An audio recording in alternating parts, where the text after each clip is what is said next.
House of the Dragon Season 2, Episode 1.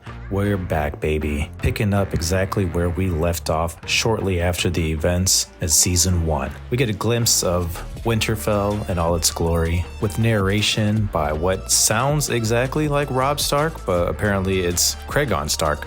He's given Jacaerys a tour of the Wall, given some lore, some history, and he's essentially pledging his allegiance to Rhaenyra and the Targaryens, the Blacks. Everybody's getting news of Lucerys' death. Everyone's getting news. Everybody's torn.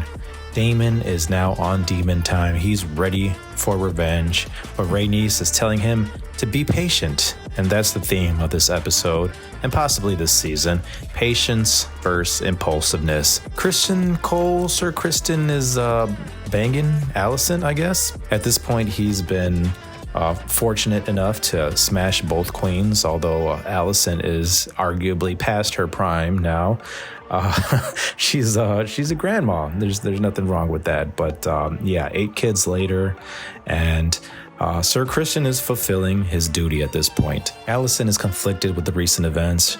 She feels responsible for this looming and inevitable war. Otto is preaching the same lesson of patience to Aegon, but he's bored with all of this. He gets more entertainment out of his son, Jaehaerys, the who knows what number we're on now, but his son and rightful heir to the throne. But the Hightowers are doing collateral damage now. They have a PR nightmare after Aemon essentially killed Lucerys, or his dragon did rather. And Aemon has now graduated to strategic advisor. Larys is still doing snaky Larys things, planting seeds to undermine Otto and possibly position himself as king of the hand. Speaking of snakes, the white worm Mysaria returns. Daemon holds her accountable for selling out his family, and he squeezes information out of her by imprisoning her for about 6 hours. It took no effort at all. But up to this point, no one's died. And you know it ain't Game of Thrones without a juicy and disturbing murder. So Daemon arranges an assassination by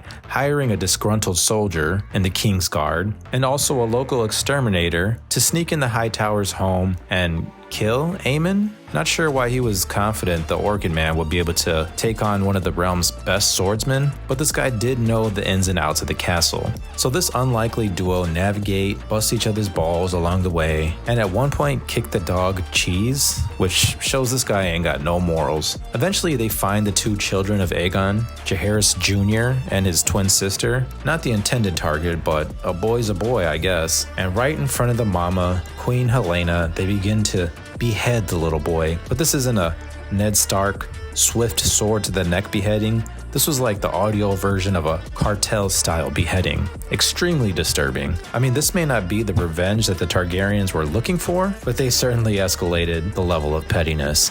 I can't wait to see where this second season takes us.